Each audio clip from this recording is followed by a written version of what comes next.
Hello guys, आज हम बात करेंगे दुनिया की सबसे बड़ी इमारत जिसको बनाने के लिए हज़ारों वर्कर्स ने दिन रात मेहनत की और अपनी जान हथेली पर रख कर इतने बड़े स्ट्रक्चर को तैयार किया।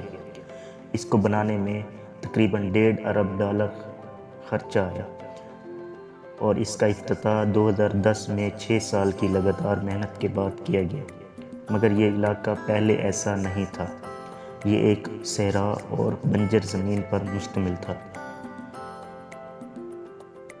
तो आज हम बात करेंगे बुर्ज खलीफा के बारे में, जो कि दुनिया की एक बहुत बड़ी इमारत या सबसे बड़ी इमारत कह सकते हैं। ये इमारत एक सहरा में रेत पर खड़ी है और मुसलसल तूफ़ानी हवाओं का मुकाबला कर रही है।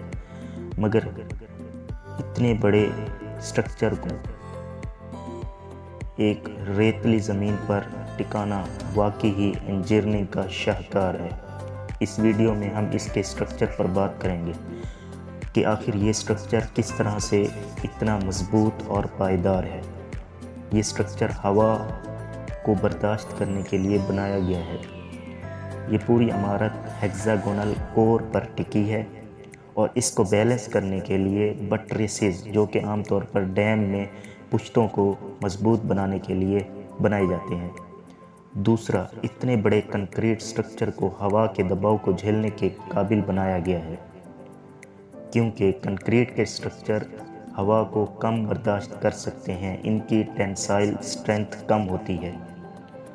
मगर इसके लिए हेक्सागोनल कोर को स्टील का बनाया गया, जो कि ज़्यादा टेंसाइल स्ट्रेस बर्दाश्त कर सकता है। और इसके अलावा ना सिर्फ हेक्सागोनल कोर और बल्कि क्रॉस वाल्स का इस्तेमाल किया गया, जो कि इसको ज़्यादा मजबूती देती है।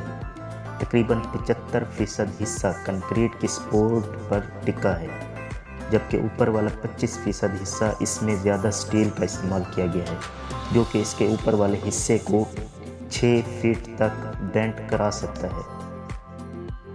बुर्ज खलीफा का स्ट्रक्चर सिमेट्रिकल की बजाय एसिमेट्रिकल बनाया गया। ऐसा इसलिए किया गया क्योंकि तेज़ हवाएं जब चलती हैं तो वॉर्टेक्स शेडिंग पैदा होती है। ये वॉर्टेक्स शेडिंग ना सिर्फ इमारत को हिला सकती है, बल्कि इसको ज़मीन पर गिरा भी सकती है। ऐसा तब होगा जब नेचुरल फ्रीक्वेंसी, जो कि बिल्डिंग की है, वो हवा की फ्रीक्वेंसी से मैच कर जाए और इस तरह से रेजोनेंस पैदा हो। अगर ये रेजोनेंस इतना ज़्यादा बढ़ जाए तो ये इमारत को गिरा सकता है।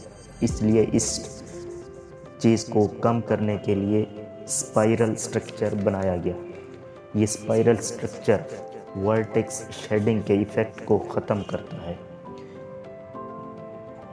ये स्पाइरल स्ट्रक्चर हवा को कंफ्यूज कर देता है और इस तरह से वर्टेक्स शेडिंग ख़त्म हो जाती है। दूसरा, इस स्ट्रक्चर की वजह से इंजीनियर्स ने समझा कि इसकी हाइट को तकरीबन 830 मीटर तक बढ़ाया जा सकता है, जबकि पहले ये सिर्फ 518 मीटर की हाइट अचीव करने के लिए बनाई गई थी। तकरीबन एफएल टावर की हाइट के बराबर इसमें बाद में इजाफा किया गया। इतना बड़ा स्ट्रक्चर रेत पर कैसे टिका है?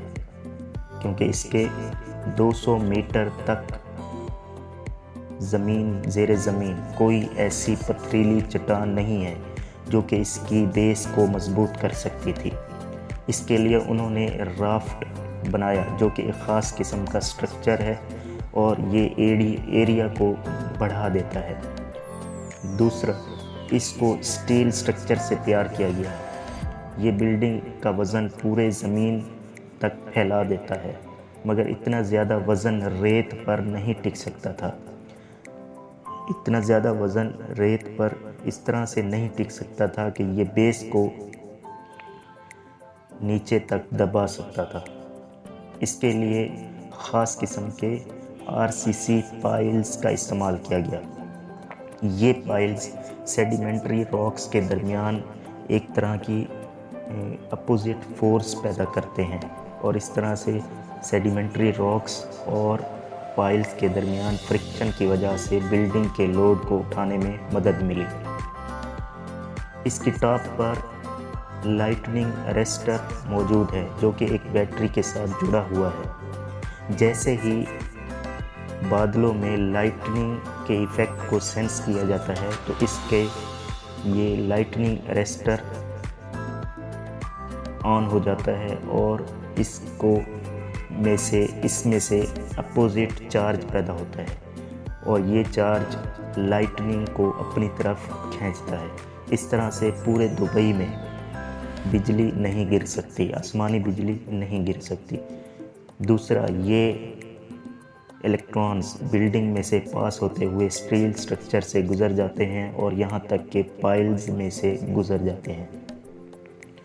दूसरा, इतनी ज़्यादा हाइट पर कंक्रीट बहुत ही ज़्यादा स्ट्रॉन्ग पंप के ज़रिए पहुंचाई गई और हर हफ्ते एक फ्लोर तैयार होता था, मगर ऐसा दिन में नहीं किया जा सकता था क्योंकि 45 से 50 डिग्री सेंटीग्रेड के इस टेम्परेचर में कंक्रीट बहुत ही जल्द हार्ड हो जाती है।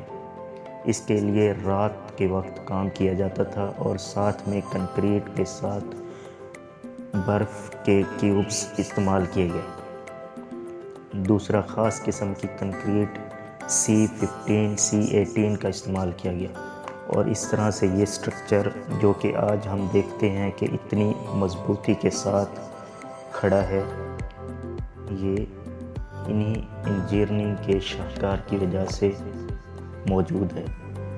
Thank you.